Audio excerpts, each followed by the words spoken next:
Assalamualaikum teman-teman sebangsa tanah dan sebangsa air, Sampurasun. Apa kabar kalian semua? Semoga sehat selalu dan banyak uangnya. Kali ini gua akan membawakan konten reaction berita, yang mana gua akan mereaksikan gua akan mereaksikan video-video berita yang ada di dalam maupun luar negeri. Dan kira-kira ada berita apa saja kah? Kali ini kita langsung saja ke video yang pertamanya.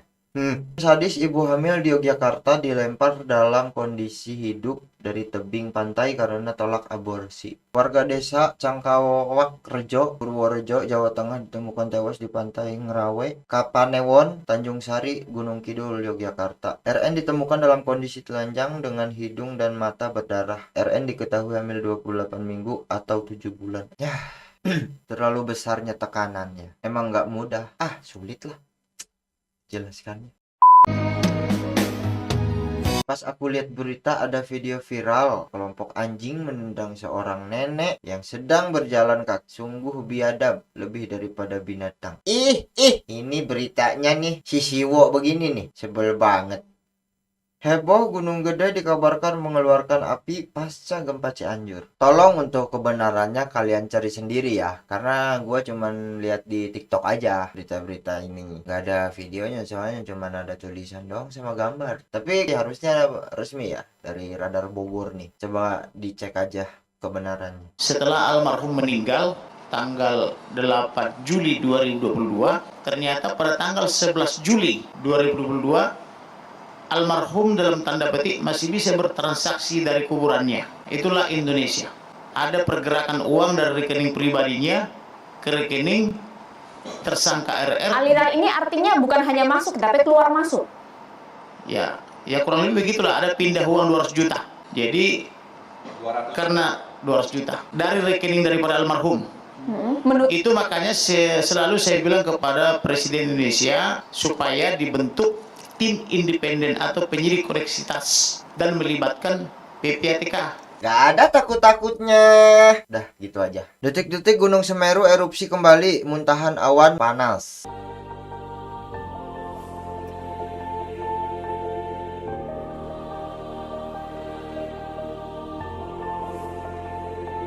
Innalillahi. Semoga tidak terjadi sesuatu yang menyedihkan lah di sana ya. Semoga baik-baik saja teman-teman yang ada di sekitaran Semeru. Keributan hingga terjadi penusukan di Cibaduyut, Bandung. Kecelakaan di Asia Afrika karena rumah di Lengkong Besar. Kecelakaan di ITC. Buset, dalam satu malam itu. Ya, semoga korban materi mendapatkan rezeki yang lebih dan korban meninggal dunia diterima di sisi Allah Subhanahu wa taala. Ya Allah, beritanya pada serem-serem dah. Kartunis penghina Nabi tewas dalam kecelakaan. Kartunis penghina Nabi Muhammad langsung menjadi viral. Lars Vilks, sang kartunis, tewas mengenaskan dalam kecelakaan mengerikan di kota Markaryd, Swedia. Vilks yang selalu berada dalam perlindungan polisi sejak 2007 sedang berkendara dalam mobil polisi yang mengawalnya. Ini gue pernah dengar dah berita yang kartunis dari luar negeri yang bikin kayak film pendek gitu atau gimana gitu. Kartun tapi ya gitu membawa-bawa nabi besar kita Muhammad SAW ya. Dan karena itu banyak dari umat muslim yang katanya memberikan teror pada beliau. Dan soal tewasnya beliau dalam kecelakaan ini ya wallahu a'lam. Hoax. Kemarin, sekarang ini ada terjadi hoax, ada hoax di pemerintahan ya, ada hoax yang nyata, yang itu tadi saya bilang, utang-utang, semua yang terjadi sekarang, subsidi yang ditarikin semua, itu hoax negara berjanji, Jokowi sendiri menjanji, ini akan ditarik, ini akan di buyback lah segala macam, nggak ada kan? Itu hoax, the real hoax. Lalu ada hoax yang tersembunyi. Yang tersembunyi ini saya nggak ngerti di mana letaknya, tapi ada kebingungan di masyarakat tentang pengelolaan negara ini sebenarnya mau diapain sih?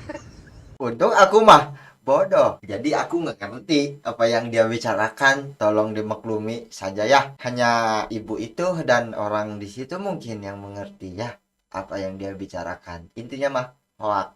Gak kuat lihat videonya, kalian terlalu sibuk dengan Piala Dunia sampai melupakan ibu baju hijau ini yang dibunuh pacarnya. Ini video detik-detik sebelum beliau dibunuh.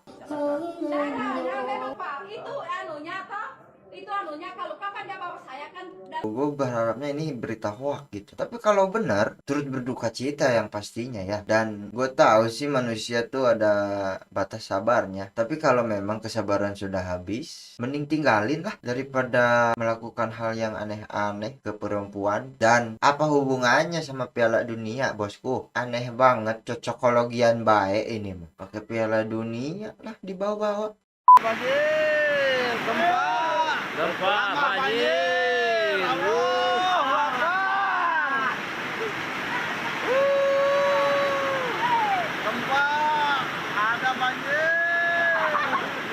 Gempa terus banjir. Dan gue tadi masih denger sih ada yang masih bisa ketawa. Salah? Enggak dong, enggak salah. Artinya mereka masih bisa menikmati hidup walaupun dalam kondisi seperti itu. Mau gimana lagi, bosku? Alam tuh tidak bisa ditebak. Miris merisaukan bantuan yang ada di Cianjur pelosok.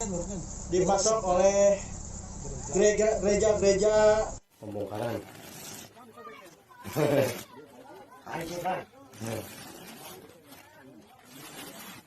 Ini yang sempat menghebohkan ya. Pertanyaan gua satu, apa salahnya kalau memang ada tulisan sumbangan ini dari gereja, sumbangan ini dari vihara misalnya. Letak kesalahannya tuh di mana? Kalau misalnya ada sumbangan dari klub motor, apa nggak boleh dipasangin? Kalau ada sumbangan dari instansi pemerintah misalnya, apa nggak boleh dipasangin? Kenapa jadi terlalu sensitif ya? Orang cuman ingin menolong gitu. Biarpun mereka memasangkan emblem nama di sana, yang penting kan niatnya. Kalau misalnya nih ada gereja yang kena gempa atau gimana nih, atau hancur atau gimana ya. Nah, kita selaku Irmas terus ngasih bantuan, kita pasang tuh banner dari masjid ini, terus disobek. Gimana rasanya? Jadi nggak usah terlalu sensitif lah, yang penting mereka tuh niatnya mau bantu, dah gitu aja. Kenapa sih ribet-ribet banget? Mungkin omongan gue di sini salah ya, tapi seenggaknya harusnya orang muslim tuh tahu cara menghargai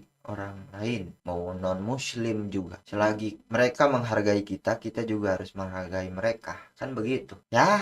Eliezer menyebut Sambo tertawa saat menceritakan kembali peristiwa penembakan Yosua karena Sambo sempat salah pakai senjata. Dalam persidangan kemarin, Eliezer memberikan kesaksian dirinya melihat Sambo menembak Yosua menggunakan senjata jenis Glock. Namun saat Sambo menembak tembok ke arah TV untuk merekayasa peristiwa pembunuhan Yosua, Sambo menggunakan senjata jenis HS. Inilah yang dimaksud Eliezer. Sambo tertawa karena salah memakai senjata. Jadi salah pakai senjata begitu, ketawa. Dah waktu itu ya kan kita mah nggak tahu situasinya seperti apanya, membayang-bayang aja. Masih tenang waktu itu mah. Tangis ayah pembunuh sadis di Depok pecah saat dipamerkan polisi. Pria bernama Tut ini ditetapkan sebagai tersangka pembunuh putrinya di klaster Pondok Jati Jajar, Tapos, Depoknya. Ya Allah. Saat ditampilkan dalam konferensi pers, pria tersebut menangis di hadapan Kapolres Metro Depok Kombes Imran Edwin Siregar. Nasi sudah menjadi bubur. Itulah gunanya berpikir sebelum bertindak. Semoga amal ibadahnya diterima. Itulah dia beberapa video berita kali ini, yang mana banyak berita duka ya, berita duka, berita bencana. Ya kita sama-sama doakan semoga baik-baik saja. Kalaupun bencana itu terjadi tidak menimbulkan korban, berharapnya tapi setidaknya lebih banyak yang selamat lah. Terima kasih yang udah nonton, like dan subscribe kalau kalian suka, dan klik loncengnya supaya nggak ketinggalan video baru dari channel ini. Semoga bermanfaat, kalau tidak manfaatin aja. Sampai ketemu lagi di video selanjutnya.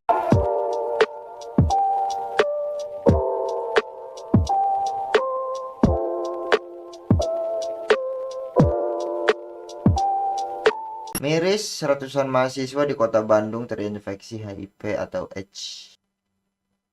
Makanya dianjurkan memakai